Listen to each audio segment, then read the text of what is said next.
Oh, sure. Thank you very much. However, you hit the theme, Jesus is my Lord, right on target there, because that's what we're talking about today. Now, James was the stepbrother of Jesus. He was also the leader of the Jerusalem congregation and the small Christian congregations out in the environments. And what he was asked for, of course, was different advice on different issues. And you can see as we've looked through James in the last few weeks, he's talked about a number of different things. The Christian congregation, I hope you realize that we are part of that heritage where anybody who comes into our congregation and hangs out is going to become part of us. And even if they don't hang around, they still are in some sense part of us. A couple of weeks ago, James was talking to the thieves among his congregations and saying, listen, stop stealing from people. Interesting reason why. Here is the stewardship message. Stop stealing from people. Get a job, because the reason to have a job is not to care just for yourself, but so that you can help other people in their time of need. And if you steal from people, of course, you are creating a different kind of need. Their need, a desperation kind. So that was his basic idea of stewardship. Anybody coming in who's a thief, stop thieving, get a job, so that you have money available so that you can help other people. That's a pretty basic idea about Christian stewardship. So any of you who are thieves, stop now, go to work, earn your money, so that you can help other people in need. So he was very pragmatic in terms of dealing with his early congregations, the first Christian communities, because anybody could come into them, and most of the people that were coming into them were people who did not fit in that day to the society. All right, mostly it was orphans who would have made a living basically on the street by thieving, and a lot of older widows who were no longer able to work in the fields, and so were considered to be useless, and also young children. And you must understand, in the ancient world, you know how we revere our children, and we protect them, and we helicopter them, and we think they can do no wrong. I'm a parent too, so let's just stop that right away. The kids in those days were considered to be absolutely of fundamental uselessness. And if you don't get that, you miss the import of Jesus talking about it in the gospel reading this morning. Now, why are kids useless? Because they can't work in the fields. They can't lift heavy stuff. They got no discipline. They don't listen to orders. They don't stick with it. They're kids, and therefore useless in the ancient world. No, don't point at your brother. He's not useless. He's big enough to take the garbage out. He's not useless. But you get the idea of the kind of dynamic of what was going on in Jesus' day and the culture of that time. Every culture is different. Our culture is different today because we put our kids up in some ways on a pedestal and have very low expectations of them. But the congregations of James, as he was writing to them, were in some bits of turmoil because they were contrasting their lives as Christians with their lives as living in the Roman Empire.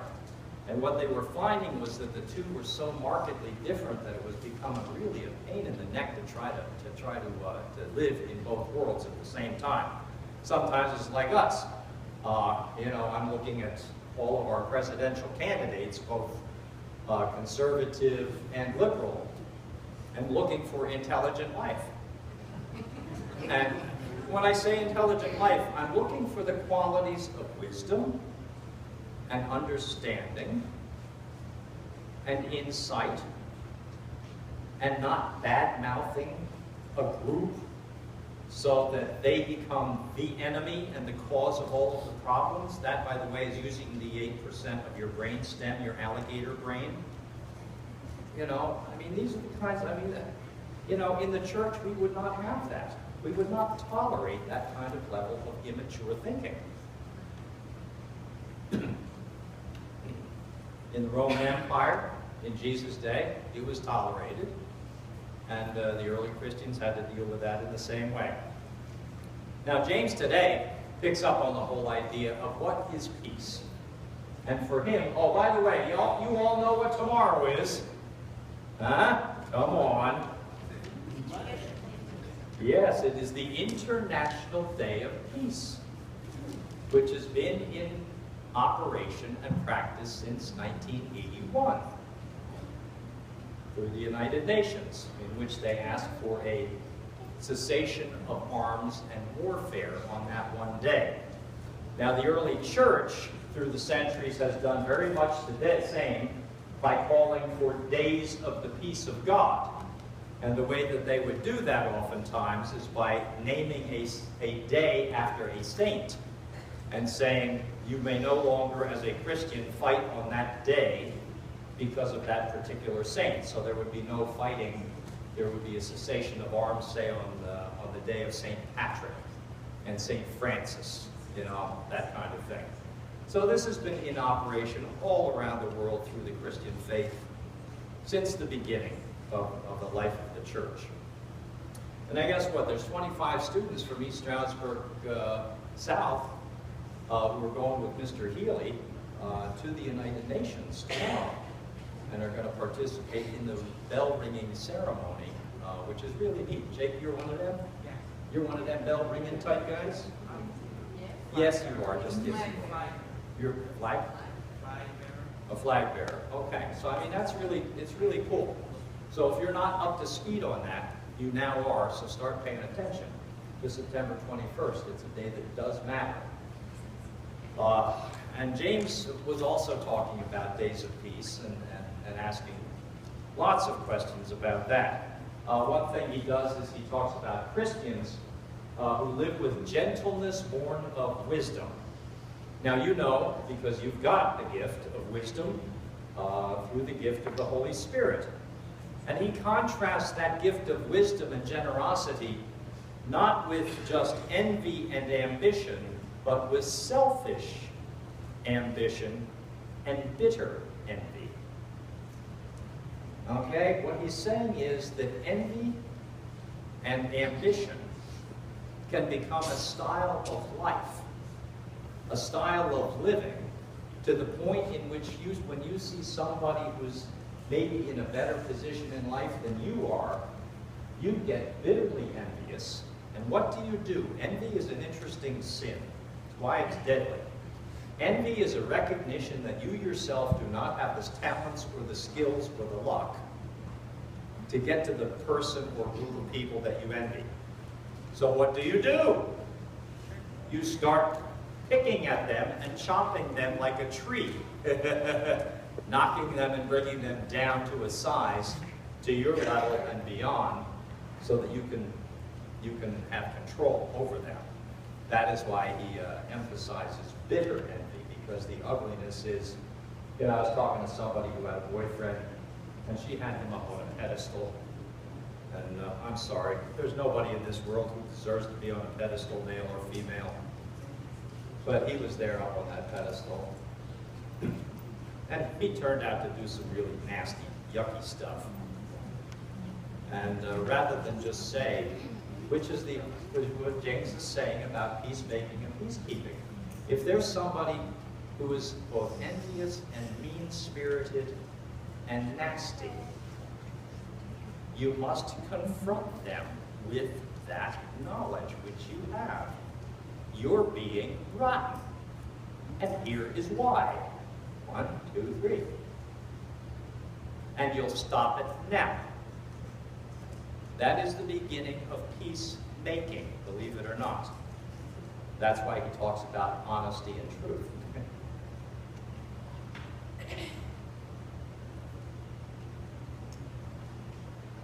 Of course, she didn't do that. She did the wimpy thing and just whined and put up with an awful lot of junk. And finally, you know, thank God her girlfriends were able to pull her away from the guy, because he was just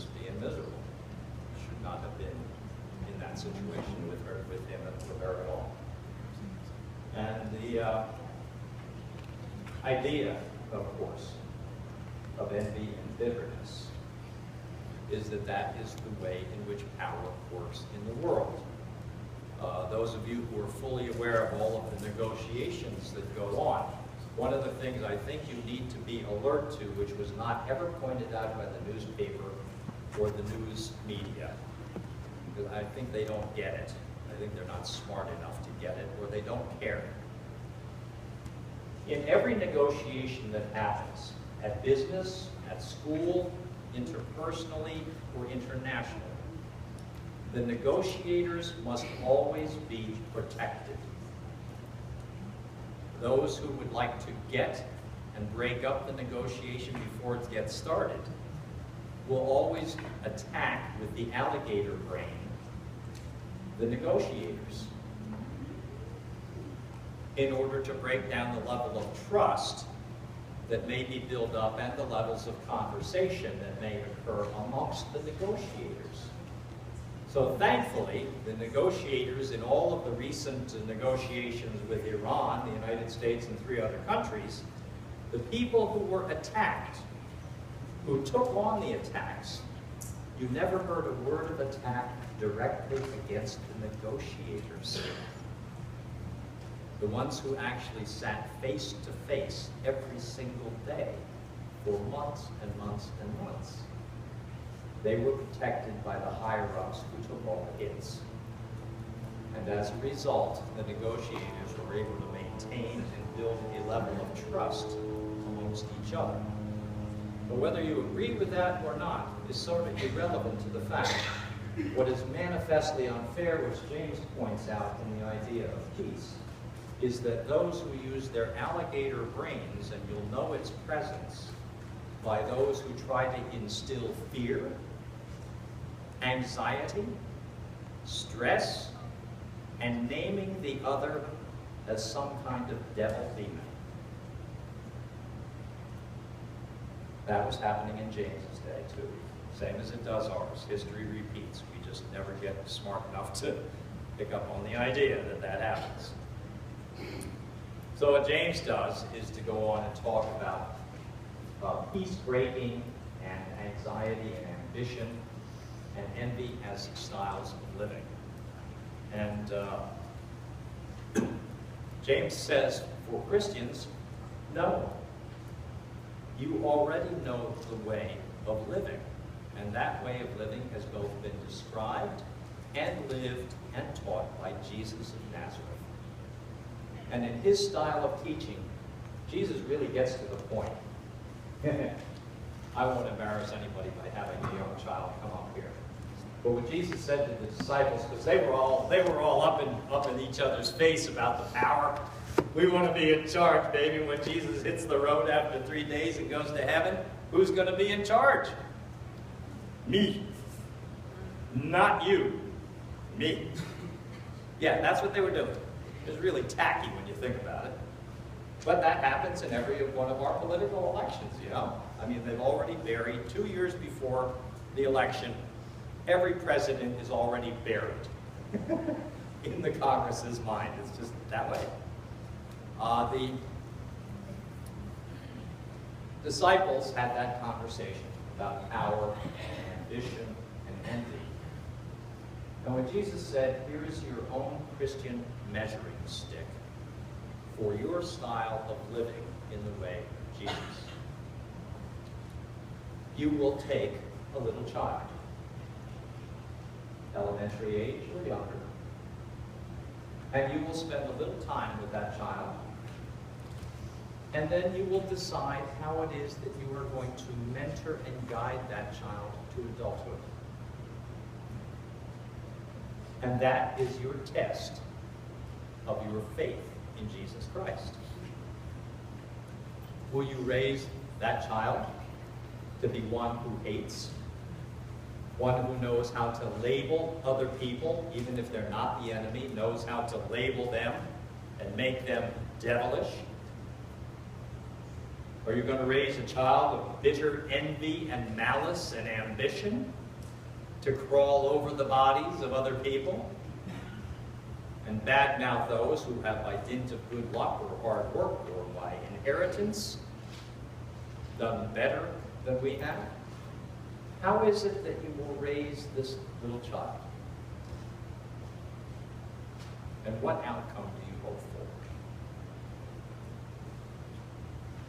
For James, he simply said, building on Jesus' invitation to the disciples to just shut up and think about it for a little bit, that the way to go for you is to recognize that you have been given the wisdom from on high. And that wisdom occurs in both your faith and trust in the future, and in your helping to shape the lives of young people for that future which you have in your head because of your faith in Jesus Christ. And that is the way in which you handle peacemaking and the spreading of peace. The other thing he talks about, of course, is that you have to handle your life without guile. That means you can't play down and dirty and blame everybody else for everything and all your troubles. It doesn't work that way. I mean, there are dopey people and dopey organizations, and you know that as well as I do. You know, I can be dopey too, and be a pain in your neck. But don't forget, you too are human, and have already been somebody's pain. And you know that as well as I do. But it is the recognition of that, and therefore your willingness to enter into negotiation. You see, that's the trick. Entering negotiation with people, if you don't call it that. That means talking with candor, without guile, up front, with honesty, so that you have a shared interest in the future. And that's what James does in his letter, in this section of the letter. It's really pretty neat the way he handles that. You've got all the faith, hope, and love, and wisdom which you need. It's all been given to you. And now it's a matter of practicing that which you have. And negotiating can sometimes take a day. It can sometimes take a year. With our teenagers, it takes like really long. But we're always negotiating the future. And that's the point that James is making. Your faith helps you with a picture of what the future can be, and you then are taking the young ones and helping to shape them for the future which Jesus has promised. That's the good news that you carry with you every day of your life. It has nothing to do with age. It has everything to do with your view of other people and your willingness to negotiate with them, always for the sake of peace. And peace has to do with the future. And you live in